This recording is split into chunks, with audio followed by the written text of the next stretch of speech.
This is TWiT. I'm Jason Howell. What do you get your favorite geek who already has everything? Well, I know just the thing. It's a Club TWiT gift subscription, of course.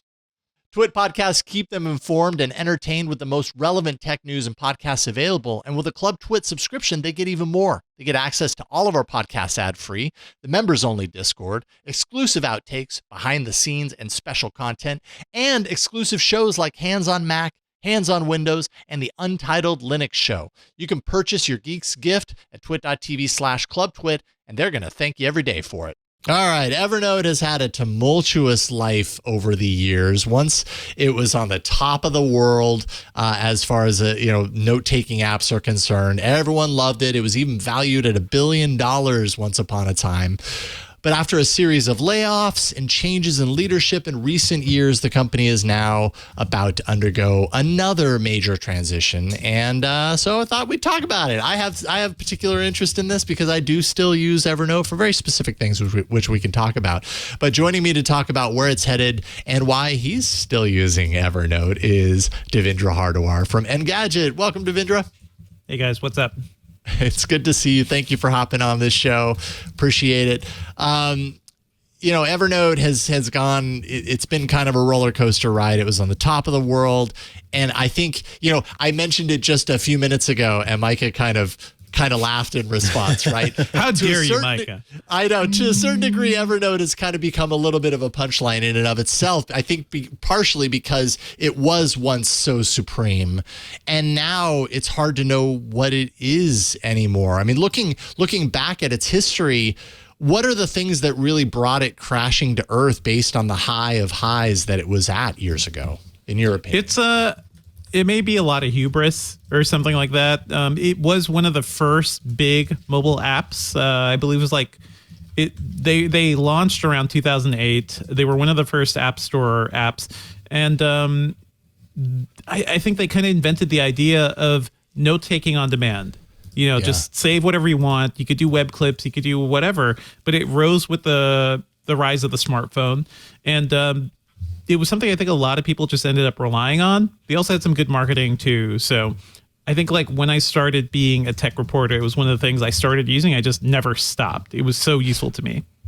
Yeah. Mm-hmm. Now, it's, 14 years and running as an independent company. Now it's being bought by another company. What makes this such a kind of a telling moment for where Evernote is at this point in time?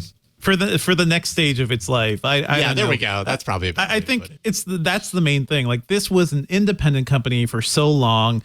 There have been a lot of rivals. Microsoft has had its OneNote product for a while too. And Evernote has just stuck it out. They struggled, they remained independent, but now the fact that they're being bought by this developer, which honestly I have never heard of.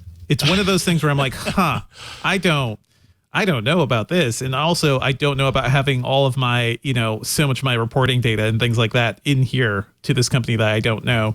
So I feel like question. Yeah, it opens a lot of questions. I feel like as an independent company, I knew Evernote enough to vaguely trust them. And, I've read about their security and stuff, and I've talked to the many CEOs that they've had. It felt like they were trying to do their best as a standalone company. But now that they're part of this other thing, I have no clue. But to me, that's a big sign to be like, oh, I got to jump ship somehow, finally. Oh boy. Okay. Well, then I'm happy we had this conversation because that is a really good point. So Bending Spoons is the name of the development company. And no shade to Bending Spoons. I'm sure they're a good app company, Sure, but I'm curious, what else do they have going for them? Are there other apps, the kind of apps oh yeah, I've used that. Oh, everybody knows that app, or is it just random development company? Yeah, that's a little. They seem like they so they've really made their mark with a couple apps. There's a video editor called Splice. There's an AI image editing tool called Remini. It seems like those are the big ones. They have a fitness tool as well. I've never heard of any of these, but this company has also raised a ton of money. According to Crunchbase, it was close to 300 million. So pretty much I think Evernote's last number was over 300 million. So they have raised money. Clearly, I think people are buying these things. So they have a modicum of success, and these apps, they look nice. They look very polished.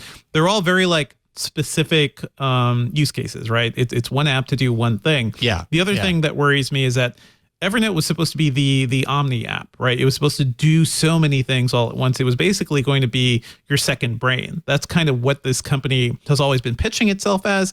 And that's how I've used it. You know, every little thought I have, anytime I need to work on something for a review or for a news post, I pop open a new Evernote note. If I'm out in the field talking to people, I'm jotting down stuff in Evernote on my phone, or I have the audio recording open. I have that being saved into an Evernote audio file. So it's a thing I'm always using.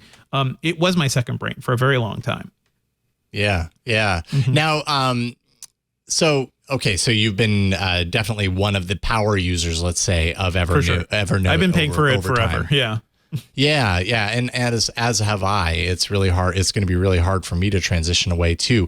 What has kept you Evernoting? Is it just that you had everything in there and it's an easy, it's a system and a process that you're just used to at this point? I know for me, that's kind of part of it. It's kind of like, I already know how to use this. I've got so much stuff in there. Like, how do I transition to something else? Is that same for you, or?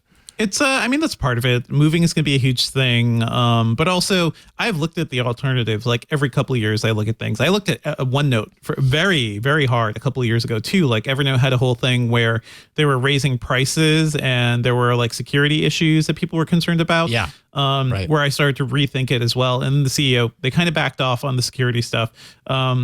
I feel like I could have trusted Evernote. That's why I kept using it. But I've tried OneNote on and off. It's very nice. It's a very general thing. But I hate the way, literally, that OneNote handles notes. Just entering text into OneNote is like an infuriating thing because you have to like put in a text box, and it's like one piece of media a OneNote file is expecting in addition to everything else. And I want to just start writing. So for me, that interface just seems infuriating. I know there are ways to transition to OneNote. There are other apps out there, but I stayed because they got better. I talked to the company. I felt like I could trust them. And that was the main thing. Like the apps used to be so unstable. Syncing used to be really difficult and annoying. And it got good to the point where I could just not think about it anymore. I could do my work. I could be on Evernote on my work Mac, on my home PC, on my iPhone, on an Android I'm testing with. And it's all like very interchangeable, and that sort of fluidity is something I never really found with other apps too. Yeah, that's my big question, and it sounds like you're in the midst of trying to figure this out too. If it's not OneNote, what the heck is it? I've been using primarily what I've used Evernote for, for year after year after year is it's where I throw any musical like ideas that I have. Sure. I record an audio clip, associate it with a note, all of the, any of the associated lyrics or ideas or multiple audio clips that fill out that musical idea. They all go into a single note, and like having to like recreate the wheel when I have a system that works as well as it does with Evernote is the big challenge for me. So I don't know if it's not OneNote. I don't know. I will be waiting for you to write about it. So I know other folks have written. I think The Verge had a piece a couple years ago too. So I think the people who rely on these apps are like we're a hardcore bunch. We're dedicated to the one app we know, and changing is just hard. It's one of those really difficult things. There are new things like Notion. Notion is an app a lot of people have pointed me to.